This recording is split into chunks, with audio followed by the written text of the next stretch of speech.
The air was thick, the kind of silence that comes when everything you've built is crumbling in front of your eyes. Victoria Hayes, one of the most respected CEOs in America, sat at the head of the long mahogany table staring at numbers that spelled out doom. Her company, the empire she had spent 15 years building, was about to declare bankruptcy. Billions gone. Thousands of jobs on the line. Her reputation, her dreams, her entire life's work, finished. For the first time in years, Victoria felt powerless. And yet, that morning, while the world saw her as a powerful billionaire, she sat in her car outside the office, her hands trembling on the steering wheel. And then, a knock on the window. A stranger. A man in his late 30s, in a worn jacket and carrying a backpack that had clearly seen better days. He had a kind smile, the sort that could disarm anyone in pain. "Ma'am," he said softly, "you dropped this." He held up a folder she hadn't even noticed slipping from her briefcase. It was filled with papers she had spent all night working on. She took it with a shaky, "Thank you," but he didn't walk away. Instead, he studied her face. "You okay?" he asked. It startled her. Nobody asked her that. Not her investors. Not her employees. Not even her so-called friends. Victoria tried to dismiss him, but something in his voice made her pause. And just like that, she found herself telling this complete stranger the truth: "I'm about to lose everything." The man listened. Really listened. And when she finished, instead of pity or fake encouragement, he said something that froze her in place.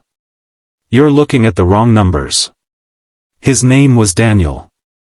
A single dad who worked 2 jobs to provide for his 10-year-old daughter, Emma.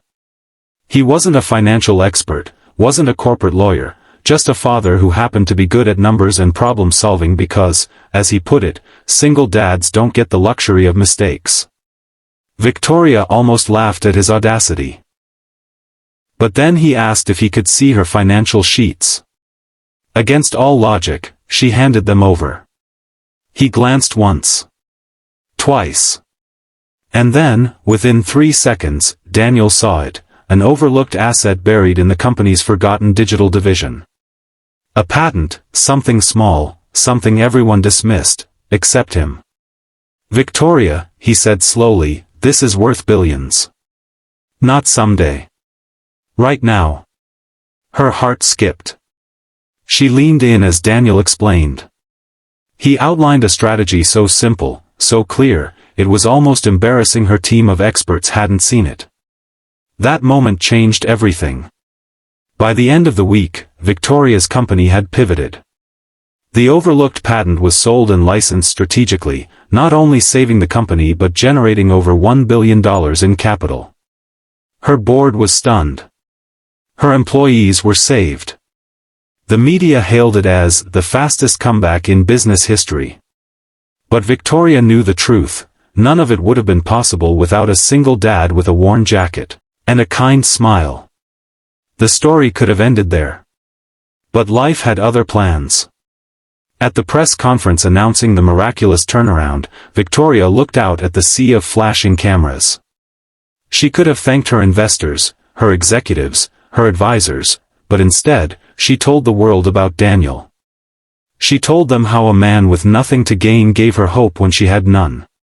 How his selflessness saved not just her company, but tens of thousands of families who depended on it. The room was silent.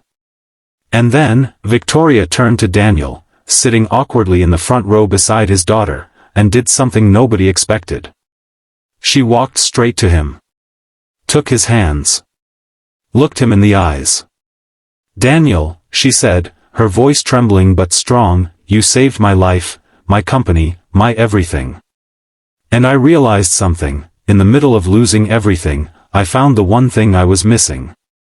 Then, right there, in front of the world, the billionaire CEO went down on one knee. "Will you marry me?" Gasps. Cameras. Emma's little squeal of joy. And Daniel, stunned beyond belief, whispered the only answer that felt right. "Yes." The world called it a fairy tale. The story of the billionaire saved by the kindness of a single dad. But for Daniel and Victoria, it wasn't about money or fame. It was about something far greater. That in the darkest moment of your life, a stranger's kindness can change everything.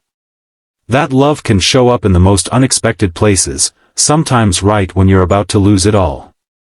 And that maybe, just maybe, the richest people aren't the ones with billions in their bank accounts, but the ones with love, compassion, and the courage to give hope when nobody else will. True wealth isn't measured in dollars, it's measured in kindness, in courage, and in love that can transform even the darkest of moments.